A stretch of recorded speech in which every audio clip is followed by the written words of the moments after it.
깨닫고 마가라 하는 요한의 어머니 마리아의 집에 가니 여러 사람이 거기에 모여 기도하고 있더라. 베드로가 대문을 두드리는데 로데 하는 여자아이가 영접하러 나왔다가 베드로의 음성인 줄 알고 기뻐하여 문을 미처 열지 못하고 달려 들어가 말하되 베드로가 대문 밖에 섰더라 하니 그들이 말하되 내가 미쳤다 하나 여자아이는 힘써 말하되 참말이라 하니 그들이 말하되 그러면 그의 천사라 하더라. 베드로가 문 두드리기를 그치지 아니하니 그들이 문을 열어 베드로를 보고 놀라는지라. 베드로가 그들에게 손짓하여 조용하게 하고 주께서 자기를 이끌어 옥에서 나오게 하던 일을 말하고 또 야고보와 형제들에게 이 말을 전하라 하고 떠나 다른 곳으로 가니라. 아멘.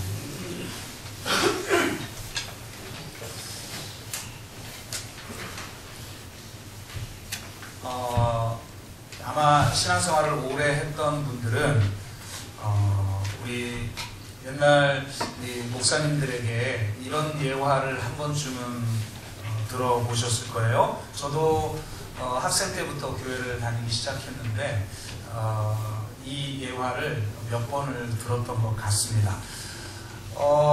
미국 남서부에 가뭄이 극심하게 들어서 마을 사람들이 비가 오기를 위해서 기도하기로 합니다.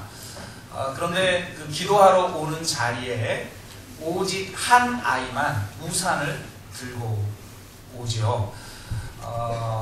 그러니까 오직 한 아이만 우리가 비가 오도록 기도하면 비가 올 거라는 걸 믿고 우산을 가지고 왔다는 거예요. 그럼 우산을 가지고 오지 않은 나머지 사람들은 실제로 기도는 하지만 자기가 기도한 것이 정말 이루어질 줄로 믿지 못했다는 거죠. 그래서 우리가 기도하면서도 믿지 못하고 기도하는 기도 생활을 할 때가 참 많다. 그러므로 정말 기도할 때는 믿음으로 기도해야 된다. 이런 이제 교훈의 메시지를 저희에게 전해 주셨죠. 그러면서 그거에 합당한 이 성경의 말씀을 오늘 우리가 읽은 이 본문 말씀을 예로 많이 드셨습니다. 베드로가 감옥에 갇히자 온 교회가 모여서 베드로가 풀려나기를 위해서 기도합니다. 근데 정말 하나님께 천사를 보내셔서 기적적으로 탈출하게 되는데 막상 마리아의 집에 베드로가 나타나고 로데라고 하는 어린아이, 여자아이가 들어가서 너무 기쁘니까 문 열어주는 것도 있고 들어가서 베드로가 왔어요 라고 하니까 전부 다 네가 미쳤구나 이렇게 반응을 했다는 거죠. 그래서 아니에요 정말이에요 그랬더니 그렇다면 그의 천사일 거야 라고 반문을 합니다. 정말 실제로 베드로가 들어오자 다들 놀라게 되죠. 이런 초대교회의 교인들의 모습을 보면서 기도는 하지만 실제로 그 기도가 이루어질 줄로 믿지 못하는 그런 연약한 그런 모습을 보고 정말 기도하려면 믿음으로 기도해야 한다라고 하는 교훈을 우리에게 하곤 했어요. 그런데 한번 그런 의문을 한번 가져보자는 거죠. 우리가 그동안 성경에서 당연시하며 해석해 왔던 것들이 실제 성경이 정말 그렇게 말하고 있는가 라고 하는 것을 한번 의심하면서 질문을 던지면서 읽어보면 새로운 뜻들이 우리에게 다가오게 되죠. 초대교회 교인들은 어떤 사람들이었습니까? 우리가 한국교회가 무너져 갈 때 초대교회로 돌아가자. 초대교회로 돌아가자 라고 말을 하죠. 그 초대교회로 돌아가자고 왜 말합니까? 교회의 본질, 복음의 본질, 믿음의 본질, 구원의 본질이 온전하게 드러난 교회였기 때문에 그렇죠. 여전히 초대교회도 약점이 있고 또 여러 어려움도 있는 것이 사실이었지만 그럼에도 불구하고 바로 초대교회에 그런 것들이 나타났기 때문에 초대교회로 돌아가자고 하는 거죠. 그렇다면 수많은 기적과 표적이 나타나고 또 정말 말씀대로 실제적으로 살아 믿지 않는 자들마저도 칭찬하는 바로 그런 공동체가 죽은 자도 살아나고 희년이 성취되어 자기 것을 자기 것이라고 여기지 않는 그런 공동체가 세워졌던 그런 초대교회가 아니 정말 기도 열심히 했는데 응답될 거를 믿지 못했다라고 하는 해석이 과연 정당한 것인가? 혹시 우리의 수준을 가지고 초대교회를 평가한 것은 아닌가 하는 그런 의문을 우리가 가져볼 수 있을 것 같습니다. 그래서 이런 문제 제기를 통해서 성경에 대한 오해 두 번째 시간으로 우리는 오늘 본문에 대한 해석을 좀 바로잡고 실제로 한국 교회의 기도 생활에 대해서 점검하여 성경적인 기도 생활이 무엇인가에 대해서 함께 나누는 시간이 되기를 바랍니다. 오늘 본문에 대해서 이렇게 문제 제기를 했는데요. 문제 제기를 했다라는 건 이건 오해다. 실제로 초대교회는 기도하고 믿었을 것이다. 라고 하는 그런 전제를 가지고 제가 의문을 던져보는 거죠. 그렇다면 이게 이제 옳다고 전제하고 제가 새롭게 해석하는 것이 옳다고 전제하고 이런 의문을 던져볼 수가 있는 거죠. 그럼 왜 이렇게 성경을 해석하지? 라는 겁니다. 결론적으로 말을 하자면 우리의 기도 생활이 믿음을 강조하는 기도 생활이기 때문이에요. 무슨 말이냐면 우리가 기도한 대로 응답받는 비결로서의 믿음을 강조하는 기도 생활을 하고 있다는 거예요. 우리가 어떤 기도를 해야 하며 우리가 기도하는 대상인 하나님은 어떤 분이고 그분의 뜻이 무엇인지에 대해서 아는 것보다 우리가 기도하는 대로 응답받는 것 자체가 더 중요한 시대라는 겁니다. 단지 우리의 필요가 채워지고 우리의 소원이 성취되는 것이 더 중요해져 버렸다는 거예요.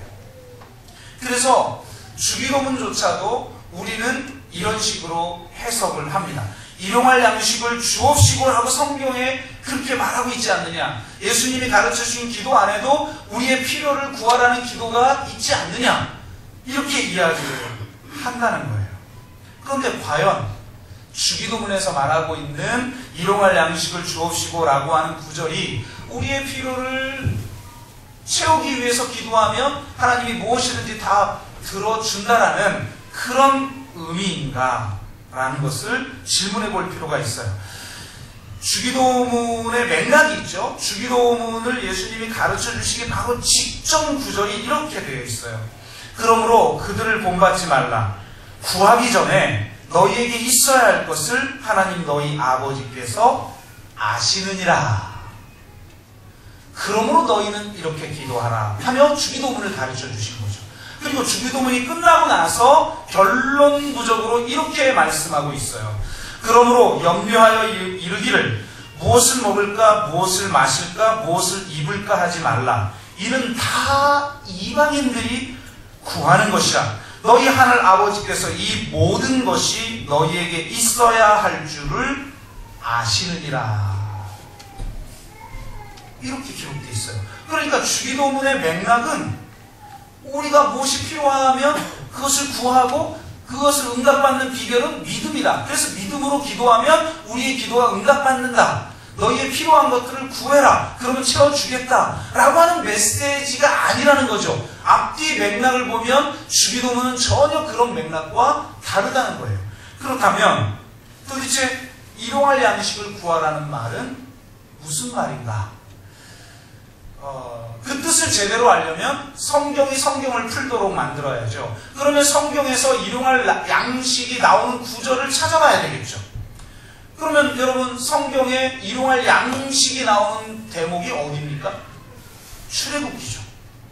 출애굽기 보면 16장 4절 그때에 여호와께서 모세에게 이르시되 보라 내가 너희를 위하여 하늘에서 양식을 비같이 내리리니 백성이 나가서 일용할 양식을 일용할 것을 날마다 거둘 것이라. 이같이 하여 그들이 내 율법을 준행하나 아니하나 내가 시험하리라. 이렇게 말하고 있어요. 그러니까 여기서 말하는 일용할 양식은 바로 만나를 의미하는 것이죠. 그럼 만나가 무슨 의미인가? 이게 우리가 예수님의 기도를 이해하는 키포인트라고 할 수가 있겠죠. 첫 번째는 단지 필요를 채운다는 의미가 아니라 양식을 먹이시는 분이 누구인지를 바로 알고 그분을 전적으로 신뢰하여 그분의 말씀에 순종하는 삶을 살라는 의미인 거죠. 우리의 생존의 문제를 책임지시는 분이 누구인가를 바로 알고 오직 그분만을 신뢰하며 그분의 말씀대로 살아가는 삶을 살기 위해서 기도하라, 이런 말이에요. 성경은 이걸 명확하게 이야기해요. 신명기 8장 3절. 내 조상들도 알지 못하는 만나를 내게 먹이신 것은 너희들이 배고파서 울부짖으니까 너희들의 필요를 채우려고 하는 거야 가 아니었다는 거예요. 너희들에게 만나를 먹이신 것은 사람이 떡으로만 사는 것이 아니요 여호와의 입에서 나오는 모든 말씀으로 사는 줄을 네가 알게 하려 하심이라. 일용할 양식을 주신 이유가 뭐냐? 우리가 무엇이 필요한데 그 필요한 걸 채우려고 하는 그게 목적이 아니라 여호와의 입에서 나온 모든 말씀대로 살도록 하기 위한 것이 하나님의 뜻임을 네가 알게 하기 위해서야 라는 거예요. 그러므로 일용할 양식을 주옵소서라고 하는 기도는 단지 우리의 필요를 채우는 것이 아니라 여호와의 입에서 나온 모든 말씀대로 사는 삶이 되게 하여 주옵소서라는 기도인 거죠. 두 번째로 일용할 양식은 말 그대로 쌓아둘 수 없다는 것을 의미해요. 여러분, 우리의 대부분의 기도는요, 쌓아놓는 기도죠. 내가 일주일치 걱정하지 않고 좀 살게 해주세요, 하나님. 그럼 하나님이 일주일치 응답을 주시는 거예요. 그런데 놀랍게도 성경에서 이 만나는요, 절대로 쌓아둘 수가 없어요. 하루가 지나면 다 벌레가 들고 썩어버려요. 그러니까 우리가 일용할 양식을 주옵소서라고 하는 그 기도 안에 우리의 내용은 대부분 사실은 일용할 양식이 아닌 거죠. 대부분은 내가 쌓아둘 수 있는 것을 위해서 기도한단 말이에요. 그런데 일용할 양식의 본질, 가장 중요한 본질은 뭐냐? 쌓아둘 수가 없다라는 거예요. 그래서 건장한 사람들이 많이 나가가지고 막 일주일치를 쌓아와요. 다 썩어버려요. 그러니까 건장한 사람들이 많이 쌓아놓으면 어떻게 하죠? 만약에 추수를 하면 거두어오면 어떻게 했죠? 병들어서 나가지 못한 사람이나 육신이 연약하여서 적게 거둔 사람에게 나눠주게끔 했단 말이에요. 그래서 바로 이 광야 생활을 통해서 이스라엘 백성들이 어떤 공동체가 되냐면 많이 거둔 자는 나무 위였고 적게 거둔 자는 모자람이 없는 공동체가 됐다는 거예요. 하나님께서 서로 선물하며 나누고 섬기는 공동체를 세우기 위해서 일용할 양식을 주신 거예요. 따라서 일용할 양식을 위해 구하라는 기도는 은혜의 공동체, 나눔의 공동체, 선물의 공동체를 세우기 위해서 기도하라는 거예요. 내가 무엇이 필요한데 그냥 그것만 오직 위해서 기도하고 그런 자신의 욕망을 채우는 그런 기도를 하라는 말이 아니라는 겁니다. 일용할 양식을 위한 기도는 필요를 채우는 기도가 아니라 먼저 그의 나라와 그의 의를 구하는 기도입니다. 그의 나라와 그의 의를 위해 기도하면 나머지 모든 것을 하나님이 책임져 주시겠다는 약속이 담겨져 있어요. 그래서 그 약속을 신실하게 지키는 하나님을 신뢰하며 그분의 말씀대로 순종하며 살아갈 때 그 공동체 가운데 하나님의 나라가 이루어지고 은혜의 공동체, 나눔의 공동체, 사랑의 공동체가 온전하게 세워진다는 거예요.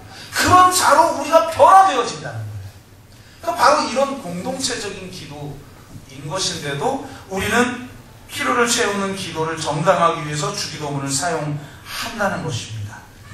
일용할 양식을 구하는 기도는 우리의 소원을 성취하는 것이나 또 성취하는 비결이 바로 믿음이라는 것을 가르쳐 주기 위해 가르쳐 주신 기도가 아니라는 겁니다. 그런 기도 생활은 믿음의 대상이 누구이며 혹은 믿음이 도대체 무엇인지에 대해서는 고민하지 않게 하며 오직 믿어서 응답받는 것만이 중요한 것이죠. 심지어는 믿음의 내용이 아니라 기도의 응답의 비결이 믿음이기 때문에 그 믿음이 기도를 응답케 함으로 그 믿음의 능력을 믿어서 기도 응답을 받는 거예요. 그러니까 진짜 믿음이 뭔지 혹은 믿음의 내용이 무엇인지가 중요한 게 아니라 믿음의 능력을 믿는 거예요. 믿음을 믿음으로써 우리가 기도 응답을 받는 것을 추구하며 살아가는 거죠. 그래서 중요해진 구절이 바로 히브리서 11장이에요. 믿음장으로 알려진 히브리서 11장 1절은 이렇게 되어 있죠. 믿음은 바라는 것들의 실상이요 보이지 않는 것들의 증거니. 이걸 어떻게 해석합니까? 소원을 성취하는 비결이 바로 믿음이라고 생각하기 때문에 이렇게 해석하죠. 바라는 것들을 믿으면 그 바라는 게 실상이 된다. 또 보이지 않는 것들을 내가 믿으면 증거가 나타난다. 물론 여러분 이런 게 전혀 잘못됐다고 지금 말하고 있는 게 아니에요. 이런 차원이 있죠, 분명히. 그러나 히브리서 11장에서 말하는 믿음이 과연 그런 것인가를 지금 말하고 있는 거죠. 왜 만약 그런 것이 아니라면 왜 우리는 모든 구절을 그렇게 해석하느냐라는 거예요. 오늘 본문도 마찬가지잖아요. 그 메시지 자체가 잘못된 메시지는 아니죠. 믿고 기도해야죠. 그런데 왜 그렇지 않은 본문들까지도 그렇게 해석하게 만드는가? 그것은 우리의 기도 생활 자체가 우리가 소원을 빌면 하나님께서 그것을 응답해 주시는 비결이 바로 믿음이다. 그러므로 믿어라. 그러면 기도가 응답이 된다. 라고 하는 수준에 머물러 있기 때문에 모든 구절을 자기가 아는 대로만 해석을 한다는 거예요.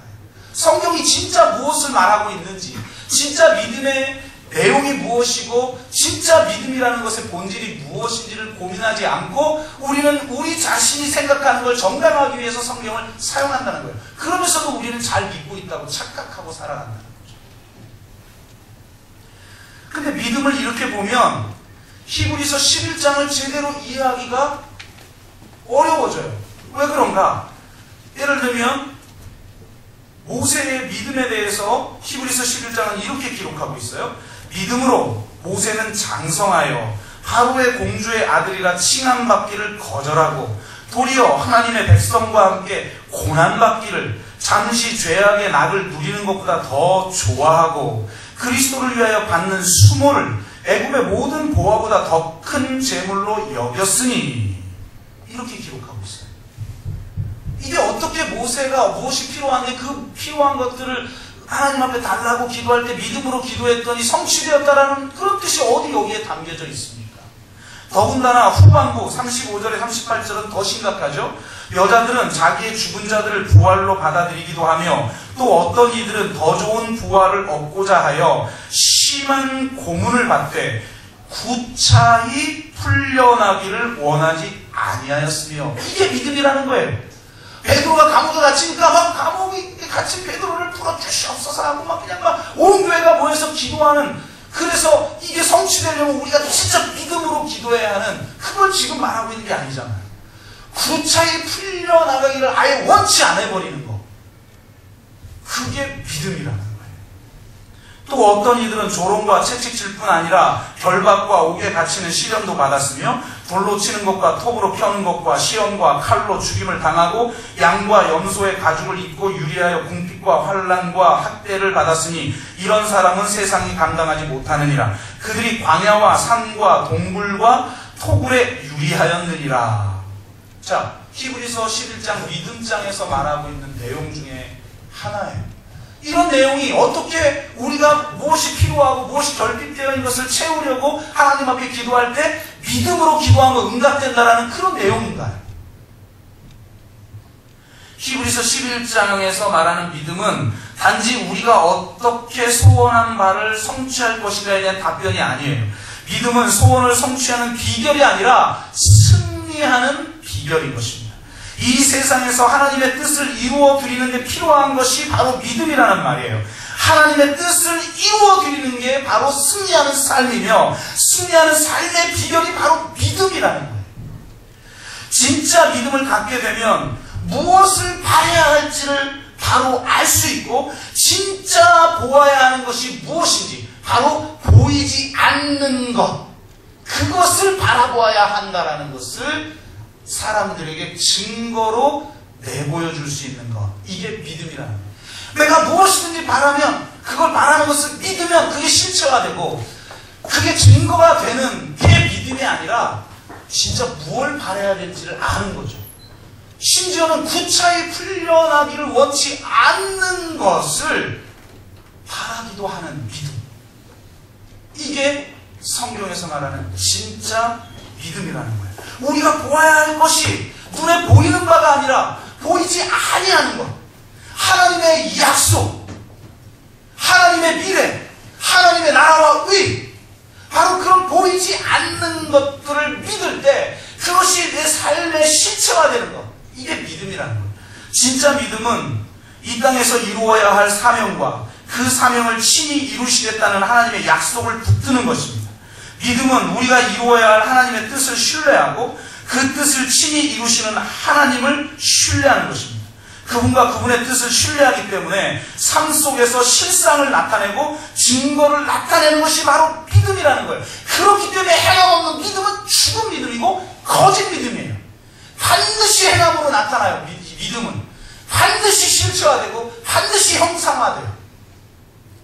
그걸 지금 말하고 있는 거죠. 보이지 않는 것에 대한 확신으로 보이는 삶에서 증거를 나타내는 것이 바로 믿음이라는 거예요. 우리가 어떤 사명을 받았으며 어떤 뜻을 쫓는지, 쫓는 사람들인지 삶으로 입증하는 것이 바로 믿음이라는 거예요. 그래서 내가 복음이 무엇인지를 말하지 않아도 사람들이 우리의 삶을 보고 우리 공동체의 모습을 보고 하나님 나라가 무엇인지 복음이 무엇인지를 드러낼 수 있는 것, 입증해낼 수 있는 것, 그것을 실체화할 수 있는 것, 이게 바로 믿음이라는 거예요.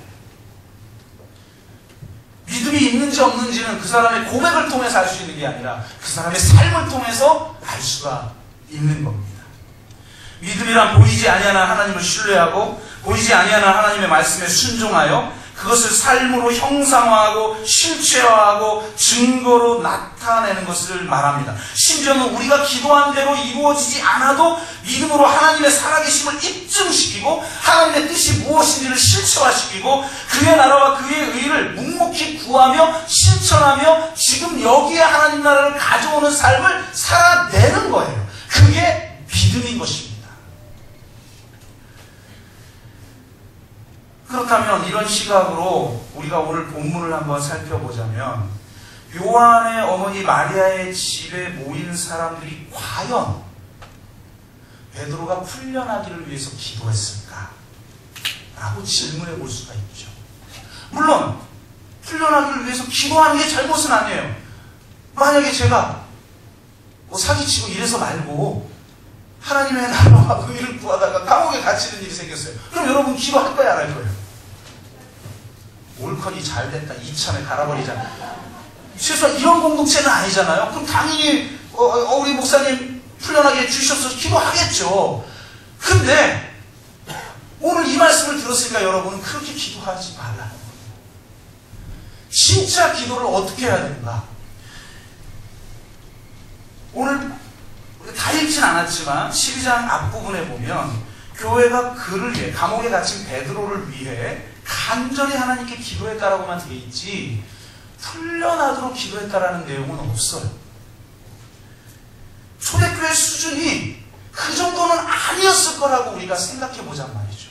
그렇다면 어떻게 기도했을까? 그러면 비슷한 상황에서 그들이 어떻게 행동했는지를 보면 우리가 추측해 볼 수 있겠죠. 사도행전 4장을 보면 사도들이 감옥에 gat혔다가 핍박을 받고 심지어는 고문을 받고 노연하는 장면이 나와요. 그 23절부터 31절까지 내용인데요. 제가 그대로 한번 읽어드려 볼게요. 사도들이 노임에, 그러니까 감옥에 갇혔다 풀려난 거예요. 언제든지 다시 감옥에 갇히는 거예요. 너희가 말하는 그 예수의 복음을 전하면 안 돼. 그럼 너희들 죽을 수 있어. 그리고 너희들 그런 걸 전하면 감옥에 다시 갇히게 돼. 라는 말을 듣고 놓이게 된 거예요. 근데 그들이 대사장들과 장로들의 말을 다 알리니 그들이 듣고 한 마음으로 하나님께 소리 높여 하나님 앞에 간구하는데 뭐라고 간구하는가를 들어보세요.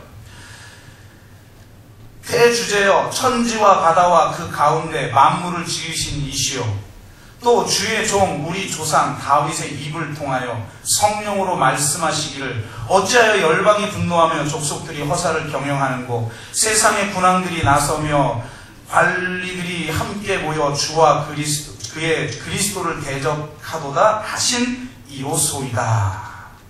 그러니까 이게 뭐냐면 시편 2편이 제왕시예요. 여러분이 너무나 잘 알고 있는 내가 오늘 너를 낳노라라고 하는 구절이 있는 유명한 제왕시예요. 그러니까 결국 왕으로 오신 예수 그리스도를 핍박하는 열방에 대한 내용이 나오거든요. 지금 이 사람들이 그렇게 했다는 거예요. 예수님에게. 27절 과연 헤롯과 본디오 빌라도는 이방인과 이스라엘 백성과 합세하여 하나님께서 기름 부으신 거룩한 종 예수를 거슬러 하나님의 권능과 뜻대로 이루려고 예정하신 그것을 행하려고 이 성에 모였나이다 라는 거예요. 그러면서 뭐라고 기도하냐면 주여 이제도 그들의 위협함을 굽어보시옵고 또 종들로 하여금, 이게 중요한 거예요. 또 종들로 하여금 담대히 하나님의 말씀을 전하게 하여 주시오며 손을 내밀어 병을 낫게 하시옵고 표적과 기사가 거룩한 종 예수의 이름으로 이루어지게 하옵소서. 이 내용은 하나님 나라가 실체화되게 해달라는 기도의 내용이라는 말씀을 전해드렸죠. 빌기를 다음에 모인 곳이 진동하더니 우리가 다 성령이 충만하여 담대히 하나님의 말씀을 전하니라. 너무 놀랍죠. 우리가 갇히게 되면 우리를 풀려나게 해주시옵소서. 이런 기도가 아니에요. 우리를 핍박하여 다시 우리를 가두게 된다 할지라도 하나님 우리가 그 순간 하나님의 말씀을 담대히 증거하게 하여 주시옵소서. 그리고 하나님 나라가 지금 여기에 임하여 하나님 나라가 실체화되어지는 기사와 표적의 역사가 일어나게 하여 주어. 이건 단순히 내 필요가 채워지는 기도응답을 말하는 게 아니에요. 하나님 나라를 땅에서 하늘에서 이루어진 하나님의 뜻이 땅에서도 이루어지고 하나님이 성취하신 하나님의 나라가 지금 여기 실체화되어지는 삶을 살게 해달라는 거예요.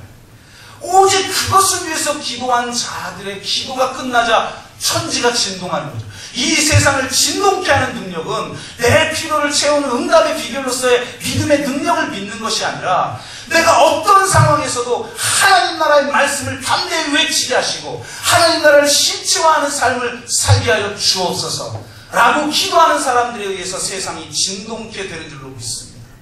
여러분이 이 세상을 흔들고 진동케 하여 근본적으로 새롭게 하는 능력을 부여받은 자인 줄로 믿습니다. 그러면 이러한 정신을 가지고 있는 초대교회가 어떻게 기도했겠냐 말이에요. 주님 큰일 났습니다. 뭔 큰일이 이렇게도 많은지. 별일도 아닌데 큰일이 난 거예요. 우리는. 왜요? 하나님을 믿지 못하니까 모든 게 다 커 보이는 거예요. 불가능하게 보이는 거예요. 이게 큰일 났습니다. 하나님 베드로가 지금 이제 죽게 생겼는데 베드로 죽으면 우리가 어떡합니까? 구해 주시오. 물론 그렇게 기도할 수도 있겠지만 그들이 이 사도행전 4장을 유추해 보면 뭐라고 기도했겠어요? 하나님, 우리 교회의 지도자인 베드로가 잡혀 들어갔습니다. 주님, 저 핍박과 환난에 굴복하지 않게 해주십시오. 혹 두려워 주님을 배반하지 않게 하여 주옵소서. 혹 저들의 위협에 넘어가지 않게 해주옵소서. 혹시 주기철 목사님처럼 네가 부인하지 않으면 너의 가족과 너의 자식과 너의 교인들이 죽어나가고 핍박받고 힘들게 될 거야. 그런 위험에도 넘어가지 않게 하여 주옵소서. 우리들을 잡아 죽인다 할지라도 우리로 인해 주님 베드로가 하나님의 말씀을 담대히 증거하는 일을 저버리지 않게 해 주시옵소서. 이렇게 기도하지 않았겠냐 이 말이에요. 그러니까 베드로를 구하게 해달라고 기도해 본 적도 없는데 갑자기 이들이 열심히 기도하고 있는데 갑자기 베드로가 왔다는 거예요. 그러니까 너무 생뚱맞은 거죠. 기도해 본 적도 없고 기대해 본 적도 없는 그런 놀라운 일을 하나님이 행하신 거예요. 이게 바로 그리스도인의 삶의 비결인 거예요. 나는 하나님의 나라와 의를 구해요. 하나님의 말씀이 담대히 증거되는 역사가 있게 해달라고. 하나님 나라가 실체화되는 내 삶을 통해 이 공동체를 통해 그런 일이 일어나게 해달라고 나는 기도했을 뿐인데 도무지 내가 구하지 않은, 그래서 내가 놀랄 수밖에 없는 그런 기적의 역사를 하나님이 행하신다는 거예요. 우리가 부르짖으면 부르짖음대로 응답하는 게 아니라 내가 알지 못하는 대로 크고 비밀한 일을 행하셔서 우리를 놀라게 하는 하나님이시라는 거예요. 그런 역사를 우리에게 주시니까 우리는 이건 내 힘으로 한 게 아니라 하나님이 하셨다라고 밖에는 고백할 수 없는 그런 일을 우리 가운데 행하시기를 원하신다는 거예요. 그러니 이 본문은 기도는 열심히 했는데 믿음이 없는 케이스가 아니라 진짜 믿음이 뭔지, 진짜 하나님의 나라와 의를 위한 기도가 뭔지, 그렇게 기도했을 때 하나님이 우리 삶 가운데 어떻게 역사하시는지를 보여주는 사건이라는 거예요. 그래서 우리의 기도가 그냥 내가 기도하는 대로, 내가 힘들고 내가 그 어려운 것을 극복하고 싶은 대로, 내 결핍을 채우고 싶은 어떤 욕망대로 하나님 앞에 구하면 그 구하는 대로 응답받는 비결이 믿음이기에 믿음의 능력을 믿고 강구함으로 막 축복받는 그런 영성이, 한국교회 기도 생활은 대부분이 이렇고 대부분이 이런 영성이잖아요. 그러니까 그런 영성을 가진 지도자들이 지금 다 나가 떨어지잖아요. 우리의 기도 생활이 바뀌어야 합니다. 단지 필요를 채우기 위해 기도할 것이 아니라 하나님의 나라와 그의 의를 위해 기도해야 하고, 순교적 상황에서도 하나님의 말씀이 담대히 증거되어지도록 기도해야 하고, 어떤 상황에서든 하나님의 뜻이 이루어지고 하나님의 나라가 실체화되게 해달라고, 주님 나를 통해, 내 삶을 통해 하나님의 나라가 보여지게 하여 주옵소서. 형상화되고 실체화되고 증거화되어서 그게 진짜 믿음이 뭔지를 보여주는 삶을 하나님 살게 해주십시오. 이렇게 기도해야 된다. 내가 그리스도인인지도 모르고 살아가는 삶을 살면서 하나님 앞에 이것 달라 저것 달라 기도하면서 응답받는 비결이 믿음이라고 그런 걸 추구해가지고 어떡하겠냔 말이에요. 그러니까 한국교회가 지금 이 모양 이 꼴이 되지 않았겠습니까? 말씀을 맺으면서 제가 한 가지 이야기를 드리는데요. 최근에 있었던 일이에요. 참 읽으면서 저도 참담하다. 여러분 법륜스님이라고 아십니까? 법륜스님 알아요? 하기야 이도영 목사도 모르는데 법륜스님 알아서 뭐 하겠습니까? 아주 유명한 사람이에요. 이분이 그 증문즉답 혹은 증문즉설이라고 하는 그런 토크 콘서트면 토크 콘서트 같은 거를 해요. 그러니까 관중석에서 아무나 질문해야 돼요. 우리도 그런 예배를 한번 어쩌다 한번은 드려볼 필요성이 있어요. 교인들이 궁금해하는 거 아무거나 물으면 제가 그거에 대해서 성령 안에서 답변하는 이런 거 위험하죠. 근데 어쨌든 이렇게 하는 거예요. 근데 참 제가 지금 소개하려는 건 왜 소개하느냐? 질문을 누가 했는지 아세요? 목사 사모가. 거기를 왜 갔는지 난 모르겠어요. 스님의 증문즉설로 왜 갔어요 도대체? 아니 기독교인에게 인기가 더 많대요 이 법륜스님이. 저희 형부도 형부래. 저희 매형도 그거 매주마다 그거 듣고 좋은 거라고 저희 누님에게 막 보내주고 그런데요. 그럼 저희 누님이 아주 죽겠대요 진짜. 이 목사 사모가 한편으로는 그 내용을 들어보면 이해는 돼요. 얼마나 힘들 것 같겠냐. 워낙 탁월한 사람이니까 한번 자기의 문제를, 혹시 자기 마음의 문제를 해결해 줄 수 있을지가 않을까 해서 그냥 꼭 그 불교의 스님이기 때문이 아니라 그냥 이 시대의 멘토 정도 생각하고 갔다라고 우리가 한번 좋게 생각해 보잔 말이에요. 도무지 좋게 생각이 잘 안 되지만 좋게 생각해 보자 이거예요. 근데 이분이 질문을 했어요. 질문의 내용을 제가 몇 개의 문장만 그냥 빼고 그대로 한번 읽어드릴게요. 남편이 개신교 목사입니다. 참 이게 전국에 방송이 되고 매스컴은 다 이거 취재하고 참 그런데 거기서 질문을 하고 있는 이걸 상상을 해보세요. 지금 불자가 왔어요. 여기서 이도영 목사에게 불자가 제가 저희 남편이 주지 스님인데 주지 스님 그렇게 결혼 안 하나? 그런데 제가 마음에 번뇌가 있어요. 그렇게 말하는 건 뭐가 다르냐?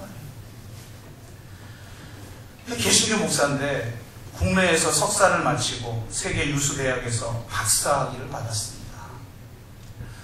근데 유학길에 오르기 전에 모 단체에서 장학생으로 선발이 되었습니다. 근데 선발을 심사하는 사람이 그 장학금을 자기 지인에게 수여하는 바람에 장학금을 가로챈 거죠? 잘하는 짓이죠? 기독교 단체가. 그래서 장학금을 받지 못하고 미국에 간 거예요. 그러니까 벌써 상처를 받았죠. 그리고 그러니까 너무 고생하면서 공부를 한 거예요. 그래서 고생하고 그래도 학위를 받고 취득해서 돌아와서 연구하며 강사 생활을 하다가 이제 교수로 임용될 기회를 얻었는데, 임용 후보들 중에 연구 실적과 심사 기준에서 1등을 먹었는데, 남편이 아니라 2등인 사람이 인맥으로 임용이 된 거예요. 신학교에서 벌어진 일이죠. 그러니까 이분이 더러워서 내가 교수 안 한다. 그러고 교회 청빙을 났는데, 교회 청빙 아무데나 가면 안 돼요. 이분이 어디서 오라고 그래가지고, 주님, 하여튼 목사님들이 너무 순진해.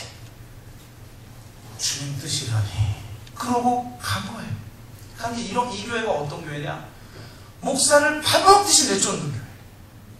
그런 교회 있잖아요. 제가 얼마 전에도 우리 정선영 권사님께 들었는데, 그 사시는 동네에 옛날에 다녔던 교회, 그 교회가 그렇게 목사님을 잘 내쫓는데요. 얼마 전에도 또 쫓았대요. 그래서 참, 하여튼 버릇드는 사람은 그제 또 해. 그러니까 이분도 그런 교회를 간 거예요. 근데 그런 교회라는 걸 어렴풋이 알고 나서 쫓겨나지 않으려고 정말 터지게 목회를 했대요. 터지게 목회를 했는데 5년차가 딱 되기 시작하니까 서서히 발동이 걸리기 시작하면서 1년 내내 괴롭힌다는 거예요. 그 장로들이 내쫓으려고 온갖 모함을 하고 욕설을 하고 그렇게 괴롭히다가 결국 올해 3월 달에 내쫓겨났대. 그러니까 용서를 하고 싶어도, 용서를 하려고 마음먹어도 장로며 교회가 어찌 이리 악할 수 있나 하여 참담하고 너무나 억울한 심정으로 용서가 안 된다는 거예요. 이런 나날이 지난 2년 동안 계속되다 보니 마음도 몸도 많이 상했습니다. 제가 어떻게 기도해야 남편의 길이 열릴까요? 이걸 왜 법률스님한테 묻냐고. 나한테 와야지. 어떻게 해야 늘 최선을 다하지만 빼앗기기만 하는 남편한테 하나님께서 교회를 교회되게 하고 성도를 성도되게 하는 지도자로서의 길을 열어주실까요? 뭐 사실 시어머니 문제도 질문을 했는데 이런 거 건너뛰고 이렇게 질문하자 스님이 뭐라고 했는지가 중요해요. 스님 이렇게 얘기했어요. 이건 어떤 인생의 길을 선택하느냐의 문제입니다. 그리스도의 길을 따를 것인지 세상의 길을 따를 것인지를 먼저 선택하셔야 합니다. 은혜 받네. 이거 은혜 받으라고 지금 하는 얘기 아니에요? 은혜 받으면 안 되는 것인데 어쨌든 이렇게 얘기해요. 그러면서 관점이 이리 갔다 저리 갔다 하기 때문에 지금 혼란스럽지 않나 싶거든요. 그리스도의 길을 따른다는 관점에서 보면 지금 이건 아무 문제도 아닙니다. 그런데 세상의 길을 따른다는 관점에서 보면 굉장한 고난을 겪고 있지요. 내가 어느 쪽을 선택하느냐라는 문제인데 질문자는 지금 세상의 길이라는 관점을 갖고 바라보고 있습니다. 그러니 세상 일이 뜻대로 안 되고 많은 어려움과 고통을 겪느라 원망도 생깁니다. 그래서 교회에 다니기는 하지만 질문자의 신앙은 그저 어려울 때 하나님이 돌봐주시기를 바라는, 즉 나를 중심으로 놓고 하나님의 복을 비는 신앙의 틀을 못 벗어나고 있어요. 그런 관점에서 보면 하나님까지도 원망스럽지요. 그런데 남편이 목사의 길을 갈 때는 세속의 이익이나 명예나 직위를 추구하는 길을 간 게 아니라 예수님을 따르는 길, 즉 고난의 길을 선택한 거예요. 그렇다면 지금 이 길은 축복받은 길이라고 할 수 있습니다. 이 두 가지를 섞어서 생각하니 혼란스러운 거예요. 지금 은혜, 진짜 은혜. 예수님은 고난의 길을 가신 분이잖아요. 한 번도 사회의 기득권 측으로부터 예수님이 인정받거나 환영받은 적이 없고 마지막에는 혹세 무민했다는 모함을 받아 사형 언도를 받고 십자가에 못 박혀 돌아가셨잖아요. 그런데 그때 예수님이 뭐라고 하셨어요? 주여 저들을 용서하소서 라고 했잖아요. 그러면서 자기가 감옥에 갇혔을 때 예수님이 자기를 핍박하는 자를 향하여 주여 저들이 알지 못하고 행하는 것이오니 저들을 용서해달라는 말 때문에 은혜 받은 간증을 해요. 스님이. 생각해보세요. 이거는 지금 목사에 대해서만 해당하는 게 아니죠. 목사만 무슨 세속의 이익이나 생명, 명예나 지위를 추구하는 길을 가는 게 아니라 예수님을 따르는 고난의 길을 가도록 부름받았나요? 아니죠. 그리스도인 모두가 주님의 길을 따르도록 부름받은 제자들이죠. 그런데 우리들의 기도는 제자의 길을 선택하고 나서 어떻게 하나님의 뜻을 이루어 드릴 것인가에 대해서 기도하지 않는다는 거예요. 내가 어려울 때만, 뭐 어렵지 않을 때 찾지도 않아요. 기도도 안 와. 요즘 별로 안 어려우신가 봐요. 뭐 수요 영성 집회가 막 줄어요. 확 그냥 고난이 임하게 해달라고 기도해버려요. 그러고 어려울 때만 와서 주님 아시지요? 뭘 알아요? 알지 알기는. 아는데 뭐 알아 기도해요. 하나님이 아는데. 진짜 십자가의 길을 선택했으면 그 십자가의 프리즘으로, 그 십자가의 렌즈로 내 모든 삶을 해석하고 받아들이고 그분의 뜻을 위해 하나님 나라를 이 땅에 실체화시키는 삶을 내가 선택하며 살아가는 거죠. 그게 그리스도인의 삶이 아니에요. 근데 지금 이 말을 스님한테 듣고 있어. 목사 사모가. 지금 이게 신앙이 없는 사람이 아니에요. 목사 사모 아무나 되는 게 아니에요. 여러분 허접해 보여도. 좀 이상하다 말이. 그러면서 중간 생략하고 그분이 스님이 이렇게 얘기해요. 기도에 대해 말씀드리자면 우리가 하나님한테 기도하는 방식이 좀 잘못되었어요.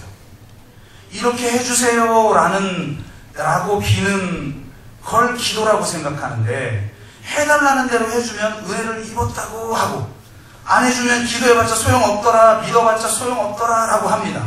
그러면 자기 신앙을 자기가 부정하는 것이 됩니다. 이렇게 해주세요 라는 말은 굉장히 정중하게 보이지만 사실은 명령입니다. 내가 이게 필요하니 가져와라. 안 가져오면 안 믿어버려. 교회 안 나와. 이런 뜻이거든요. 이건 신앙이 아니에요.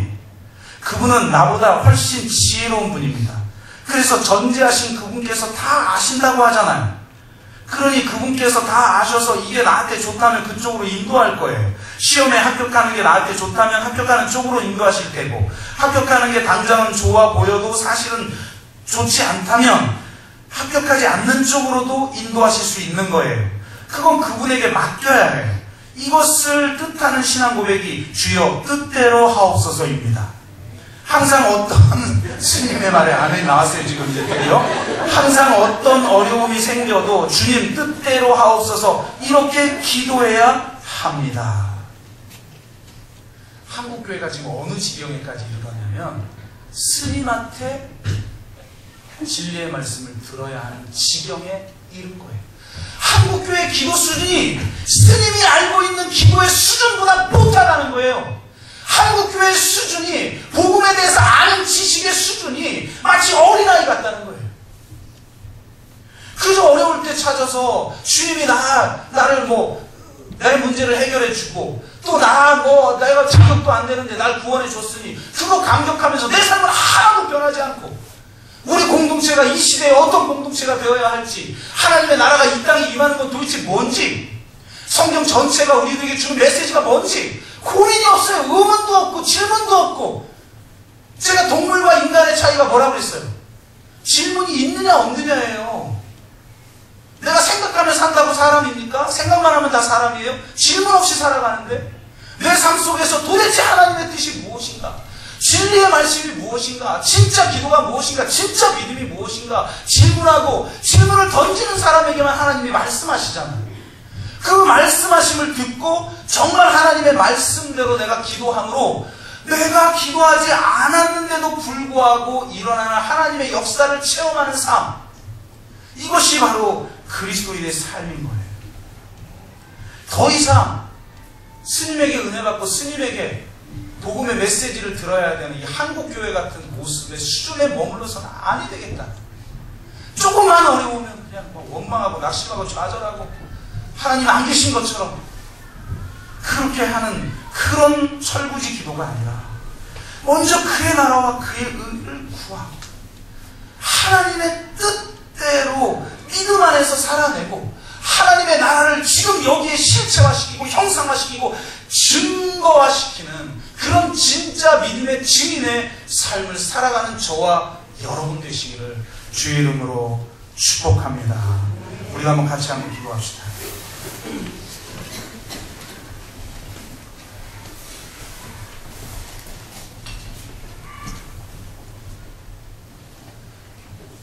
물론 우리는 기도하면서 믿어야 합니다. 우리가 믿음으로 기도하면 그대로 되어지는 역사를 경험해야 합니다. 그러나 진짜 중요한 기도는 하나님의 나라와 의를 구하는 기도입니다. 하나님의 나라와 의를 구하는 것과 상관없는 삶을 일주일 동안 살다가 주일날 하루 와서 그때 비로소 하나님을 생각해내는 은혜 기억 상실증 환자가 되지 말고 내 전 삶이 하나님께 드려지고 단지 내 필요를 채우기 위해 하나님조차 도구화하고 수단화시키는 신앙이 아니라 진정으로 하나님이 아들까지 내어주면서 까지 이루시기를 원하셨던 그 하나님의 나라가 무엇인지를 뜻이 하늘에서 이루어지었으니 땅에서도 이루어져야 되는 것이 무엇인지를 알고 우리가 그것을 위해서 기도할 때 우리가 알지 못하는 크고 비밀한 일까지 보이시며 우리 가운데 행하시는 하나님의 역사하심을 보게 될 것입니다. 주님, 한국교회를 새롭게 하여 주옵소서. 주님, 우리 교회를 새롭게 하여 주옵소서. 주님, 나를 새롭게 하여 주옵소서. 그래야 진짜 기도를 하는 사람들이 되게 하여 주셔서 우리가 굳이 우리 자신을 입증시키지 않아도 우리가 믿음 안에서 말씀을 살아내므로 믿지 않는 자들이 우리를 칭송하는 기적의 역사가 일어나게 하여 주시옵소서. 이제 더 이상 작은 것에 무너지고 낙심하고 좌절하고 원망하는 삶이 아니라 나를 위해서 십자가에 아낌없이 자기 생명까지 내어주신 그 주님의 은혜 안에서 주님이 먼저 가신 그 길을 온전히 걸어갈 수 있게 하여 주옵소서. 이런 기도 제목을 가지고 우리가 합심하여 같이 기도하겠습니다. 같이 기도합니다. 사랑의 아버지 하나님 감사합니다. 참으로 너무나도 비상적인 믿지 않는 이방인들이 구하는 그런 기도의 수준에 머물러 있을 때가 얼마나 많이 있는지요. 우리가 세상의 길을 가는 자가 되어 얼마나 많이 주님께 원망하고 낙심하고 좌절하고 주님 정말 흔들리고 그렇게 이 세상을 향해 나아갔는지요. 이제 십자가의 길, 그리스도를 따르는 길을 바로 갈 수 있게 하여 주옵소서. 나를 위해서 아낌없이 자기 생명까지 내어주신 예수 그리스도께서 부활과 십자가를 통해 이 땅에 출범시키신 그 하나님의 나라가 실체화되고 형상화되고 증거화되어지는 역사가 우리를 통해 일어나게 하여 주시옵시고 그것을 위해 기도하며 그것을 위해서 실천하며 살아가는 우리의 삶이 되게 하여 주옵소서. 주님, 그래도 연약하여 좌절하고 낙심하는 마음으로 주님 앞에 나올 때 위로하여 주시고 새 힘을 부어주시고 진정으로 하나님의 말씀을 깨닫게 하여 하나님의 말씀대로 살아나가는 자가 되게 하여 주옵소서. 주님 감사합니다. 이제 어린아이 같은 신앙에 머물지 않고 그리스도의 장성한 분량에까지 자라나는 성숙한 신앙이 되어 하나님의 나라와 의를 구하며 살아가는 우리의 기도의 생활이 되게 하시고 우리의 신앙생활이 되게 하여 주옵소서. 그리하여 이 모든 것을 더하여 주시는 하나님의 기적의 역사들을 경험하며 단지 내 유익을 위한 응답이 아닌 이 공동체와 하나님의 나라를 위한 응답을 맛보며 살아가는 기도의 삶이 되게 하여 주옵소서. 감사드리며 예수 그리스도의 이름으로 기도드리옵나이다. 아멘.